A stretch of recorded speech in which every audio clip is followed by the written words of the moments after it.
Bonjour, aujourd'hui c'est le 18 avril et ceci est une méditation que j'appelle la méditation du dimanche.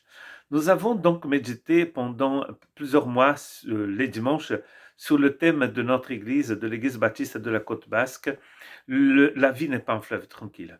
Mais depuis dimanche dernier, nos méditations seront basées sur la deuxième épître de Pierre, chapitre 3, verset 18. Mais grandissez dans la grâce et dans la connaissance de notre Seigneur et Sauveur Jésus-Christ. À lui soit la gloire maintenant et pour l'éternité. Amen. Donc, grandir dans la connaissance de la grâce et dans la connaissance de notre Seigneur et Sauveur Jésus-Christ. Et la meilleure façon de commencer quelque chose, c'est par le début, n'est-ce pas? Et donc, je voudrais méditer avec vous pendant plusieurs dimanches sur cette deuxième épître de Pierre. Et je voudrais donc commencer par le début.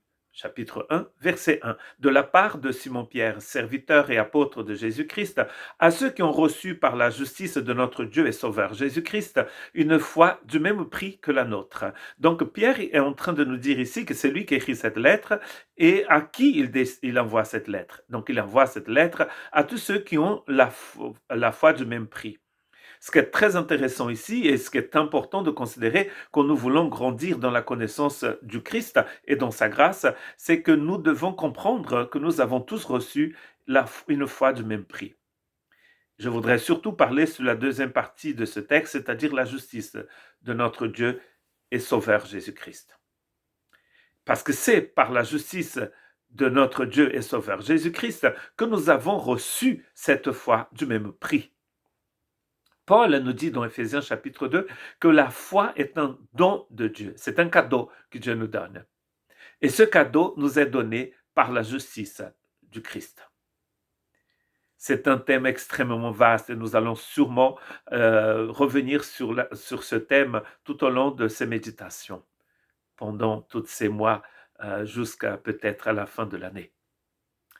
Donc, qu'est-ce que c'est que cette justice? Et j'ai trouvé quelques définitions pour la justice de Dieu. C'est la doctrine qui concerne la façon pour laquelle l'homme pourra arriver à l'état approuvé par Dieu.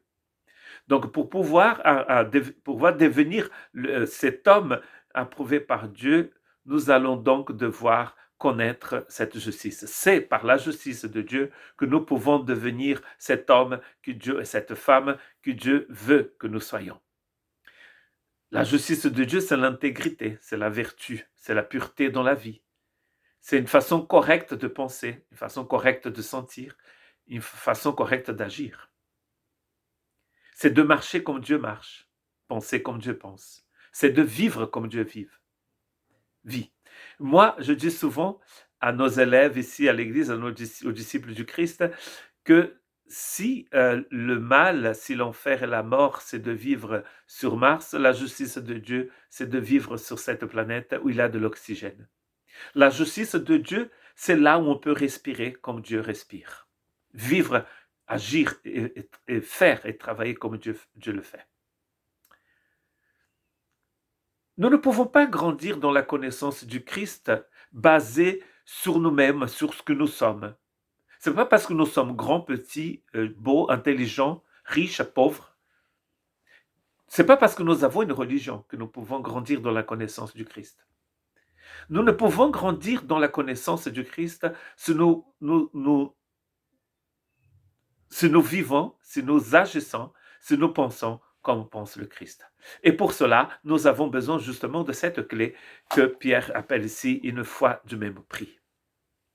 Nous avons besoin de comprendre ce que c'est que cette justice du Christ. Sinon, nous ne pouvons pas grandir dans sa connaissance.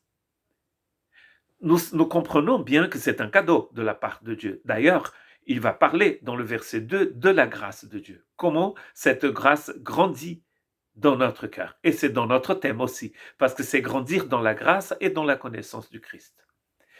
Aller de l'avant, en quelque sorte. Ne plus rester comme à l'état de bébé, mais continuer à grandir.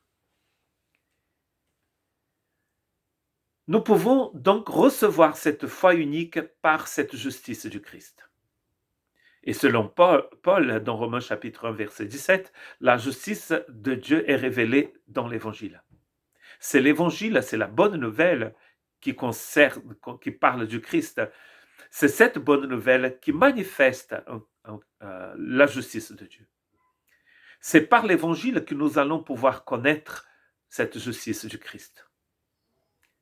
Plus nous comprenons ce que c'est que l'évangile et la profondeur de son message, plus nous allons comprendre ce que c'est que la justice du Christ.